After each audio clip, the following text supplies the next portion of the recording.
to make a team, you just click on to join or create a team here, and you can go straight into create a team there.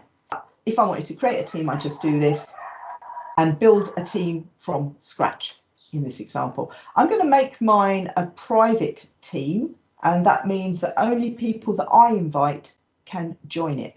Okay, so if I give my team a name, I would normally type in a little description about what the team is all about so that people know what they're expected to go to that team for.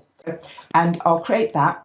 There you go, nice work. It's up to me to add people to that team.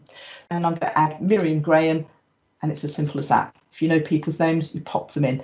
I have a choice here of whether I make Miriam just merely a member of it, or if I give her a little bit more kudos, I give her a little bit more control by making her an owner of the team. And if she's an owner of the team, then she has more rights.